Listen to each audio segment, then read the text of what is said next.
Welcome to the Hub of Vision Show, your go-to podcast for the most influential books from the greatest minds in business. We're talking marketing, influence, productivity hacks, sales, and more, all to help you accelerate your vision. Get ready for insights and strategies that drive success. You're tuned in to the Hub of Vision Show, where your business vision takes off now. Hey everyone, welcome back for another deep dive. Today we're going to be looking at Chapter 7 of Robert Cialdini's Influence, The Psychology of Persuasion. And we're going to be talking about the fascinating psychology of scarcity. It's incredible how just this one principle can affect our decisions so much, you know? Yeah, and Cialdini opens the chapter with this story that, I don't know why, but it always kind of stuck with me. And he's talking about a Mormon temple. And he said, honestly, he'd never given it much thought until he read that the inner sanctum was only going to be open to the public for a very limited time. Mm-hmm. And suddenly he felt this urge, this almost obsession to go visit it. What's that about? That's scarcity bias in action. And it's probably more deeply rooted in us than we realize. If you think about it, for most of human history, resources were limited. So if you missed out on a rare opportunity, it could have meant going hungry or even worse, Yeah, right. So that fear of missing out is really hardwired into us. Okay, so it's not just some modern marketing thing. It's a primal instinct. Exactly. And that instinct makes us place a higher value on things that are scarce. Even if they're not objectively better, we're driven more by the potential loss than the potential gain. Okay, so how does this actually play out in the real world? Besides that temple story, what are some examples of this scarcity principle at work? Well, look at marketing, Yeah. Those limited time offers are only 5 left in stock messages. You see them everywhere. E-commerce sites use them constantly. All the time. Creating a sense of urgency is a classic scarcity tactic. Right. It's they're trying to trigger a little panic buy in all of us. Do you really think it works though? Are we really that susceptible to this stuff? Absolutely. You bet we are. Cialdini found that something as simple as a cookie can become more desirable when it's scarce. They did this experiment where they offered participants cookies from 2 jars. One jar was almost full and the other one only had a few cookies left. And guess which cookies were rated as more desirable and more tasty? The one from the almost empty jar. Exactly. And it wasn't just because they thought they were objectively better cookies. It was the scarcity that made them seem more valuable. Interesting. And it goes beyond just cookies. Think about limited edition products, those exclusive sneaker drops that get people to line up for hours. Yeah, or designer handbags with waiting lists for months. Yeah. It's the harder something is to get, the more we want it. That's the scarcity principle in a nutshell. Yeah. But it gets even more interesting when you factor in time. Have you ever noticed how those flash sales or Black Friday deals always have these countdown timers? Oh my gosh, yeah, they're always trying to give me a heart attack. Yeah. But it does make you act faster, I have to admit. Yeah, that time pressure, that feeling like the opportunity is slipping away is a powerful motivator. It taps into that fear of missing out. But what's really interesting is that sudden scarcity is even more potent than something that's consistently scarce. Wait, okay, explain that one to me. What's the difference? Well, think about a course that has open enrollment all year round. Yeah. It's always available, right? Now imagine they suddenly announce a limited time enrollment window. Enroll now or you have to wait a whole year. Suddenly that course seems a lot more appealing. Oh, yeah. Because of that limited window. Right. It creates a sense of urgency that wouldn't be there if enrollment was always open. So it's not just that it's scarce. It's the sudden shift from abundance to scarcity that gets us. Exactly. It's whoa, got to grab this before it's gone. Which makes me wonder, how else do marketers use this? Well, there's another element that they often add to the mix, and that's social competition. Cialdini talks about how our desire for something increases when we feel like we're competing with others for it. Like that Black Friday frenzy where everyone's scrambling for the same TV? Exactly. It triggers that primal instinct in us, got to get it before somebody else does. Oh, yeah. And then there's another layer. Savvy marketers will often frame things as insider information. It's not just scarce, it's scarce. And you only know about it because you're part of a special group. It's those exclusive deals for our email subscribers. Oh, I feel like I'm in the know. I'm part of this elite club. I've definitely fallen for that one before. But, it's not just marketing tactics, right? This whole idea of scarcity seems to be woven into how we make decisions. You're absolutely right. And that's what's so fascinating about Cialdini's work. He's not just talking about how to sell more cookies. He's talking about these fundamental principles of human behavior. And one of those principles is what's called psychological reactance. Okay, and you're using the big words. Break that one down for me. What is psychological reactance? Well, it's the idea that when our freedom to choose is restricted, we actually desire the restricted item even more. Think about censorship.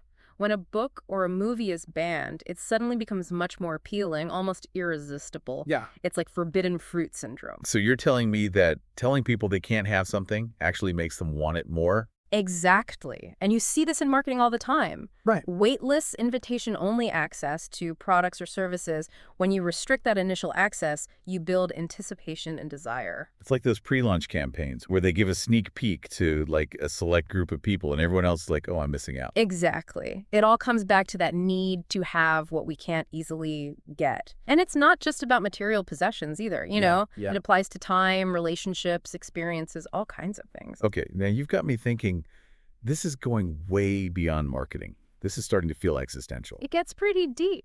But that's the power of understanding these principles, you know? Yeah. It helps you see the world in a whole new way.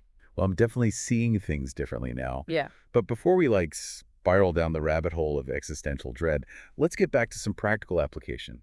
Yeah. You mentioned wait lists and pre-launch campaigns. What are some other ways that marketers use this scarcity principle? Oh, there's a whole playbook of techniques. But before we get into the nitty-gritty tactics, let's talk about the ethics of scarcity. Because while this can be a powerful tool, you know, it can also be used in ways that are less than admirable. Yeah, let's talk about that. I think it's important to be aware of how this can be used to manipulate us. Absolutely.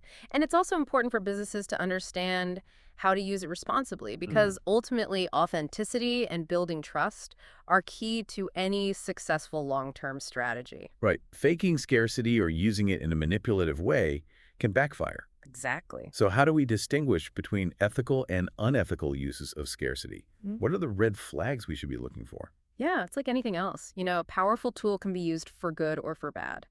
When it comes to scarcity, the key is authenticity. Right, because if you're trying to trick people with fake scarcity, they're going to see right through it. Yeah. And once you lose that trust, it's gone. Exactly. Consumers are not naive. They're bombarded with marketing messages all day long. You know, they can spot a phony a mile away. So how can businesses like walk that line? Using scarcity in a way that feels genuine, not like some cheap trick. Well, it starts with understanding the real value of what you're offering. Scarcity shouldn't be your only selling point. You know, it should highlight something that's already valuable. Think of it like a spotlight, you know? It illuminates what's already there. If there's nothing of value to illuminate, it just exposes the emptiness. Okay, so first and foremost, you have to have a great product or service. Don't try to use scarcity to like cover up a lack of quality. Exactly. And then when you do use scarcity, it's important to be honest and transparent. If you're using a deadline technique, make sure those deadlines are real and meaningful. So no more of those limited time offers that keep getting extended over and over again. We've all seen those. Right. That just erodes trust and makes people less likely to believe you in the future. If you say something is scarce, it should actually be scarce. What about those like only 5 left in stock messages? Are those ever legit? They can be, but it's important to be upfront about it. If you have more stock available, you can say something like, only 5 left at this price, or only 5 left for immediate shipping. Be transparent about the specifics of the scarcity. So basically be upfront and honest about what's actually limited. Don't try to mislead people. That's the bottom line. And remember, the goal is to help people make a decision they feel good about, not to manipulate or pressure them. You know, I think a lot of people are cynical about marketing in general. Like they feel like they're constantly being bombarded with messages that are designed to trick them. I understand that cynicism, and there are definitely businesses out there using these techniques unethically, but that doesn't mean all marketing is bad. When it's done right, marketing can help people discover products and services they genuinely need and want. It can make their lives better. So how do we become more savvy consumers? More aware of these tactics so we can make more informed decisions? Well, it starts with understanding the principles we're talking about today. Once you're aware of the psychology of scarcity, you start to see it everywhere. And that awareness can help you make more rational choices. It's like having a superpower. You know, you can see through the illusions and make decisions based on your actual needs and values, Yeah. not just on some manufactured sense of urgency. Exactly. You're not immune to these tactics. Nobody is. But you can be more aware of how they're working on you, and that awareness gives you more control. So to sum up, scarcity is a powerful force, but it's important to use it responsibly. Whether you're a business or a consumer, understanding the psychology behind it can help you make better decisions. Well said. But you know what really fascinates me about this principle is how it extends far beyond just marketing. We see it play out in all areas of life. Oh, absolutely. This isn't just about buying things. It's about how we value our time, our relationships, our experiences, everything. Think about it. How often do we truly appreciate something until it's about to be taken away from us? It's like that friend you took for granted until they moved away, or that job you didn't realize you loved until you got laid off. Or even something as simple as a sunny day. We often don't appreciate it until it's been raining for days on end. It's like that old saying, you don't know what you've got till it's gone. But the irony is we don't have to wait until something is gone to appreciate it. Right. The awareness that things are finite, that our time is limited, that experiences are fleeting, that can actually make us savor them more. And that's the real power of understanding scarcity. It's not about living in fear of missing out. It's about using that awareness to make the most of what we have right now. That's a powerful thought. So how do we cultivate that kind of awareness? How do we shift our mindset from, I need to get this before it's gone, to, I'm going to appreciate this while I have it? Yeah, that is the million-dollar question, isn't it? Like, how do we live with this awareness of scarcity without letting it turn into, like, anxiety or constantly feeling like I'm missing out? Well, I don't think there's, like, a one-size-fits-all answer to that. But one thing that comes to mind is mindfulness, Really being present in the moment and appreciating the good things in our lives, even the small things. So, like, instead of always chasing the next thing, we, like, pause to appreciate what we already have. Yeah, it's a simple shift in perspective, but it can make a really big difference. Another thing that can help is focusing on experiences rather than possessions. Because experiences are inherently scarce. Yeah. They're limited in time. So, like, going on a trip with family or friends or learning a new skill instead of, like, buying the newest gadget. Exactly. Those experiences create memories that last a lifetime. And the fact that they're finite, that they won't last forever, makes them even more special. That reminds me of something you said earlier about how sudden scarcity is more powerful than constant scarcity. Yeah, I see the connection. We often take things for granted when they're always available. It's when they're suddenly scarce or when we realize they won't be around forever that we really appreciate them. So maybe part of, like, cultivating this awareness is reminding ourselves that everything is temporary. Not in, like, a morbid way, but in a way that, like, encourages us to savor the present moment. That's a beautiful way to put it. It's about embracing the ephemeral nature of life. And that includes our own mortality, The fact that our time here is limited can be a really powerful motivator to live life to the fullest. Okay, now you're really getting deep. But I think you're onto something. Like, if we can learn to see each day as, like, a limited edition experience, then maybe we can approach it with more intention and gratitude. Exactly. It's about finding that sweet spot between appreciating what we have and striving for more without falling into the trap of constantly chasing after what's just out of reach. Well, I think we've officially cracked the code to living a fulfilling life.